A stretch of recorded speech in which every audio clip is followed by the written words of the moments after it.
Rafflesia. Guys, papakita ko sa inyo yung mga Rafflesia dito.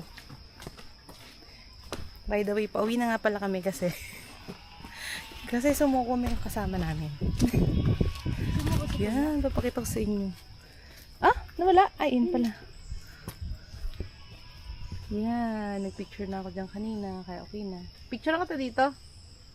Ha? Ayaw mo?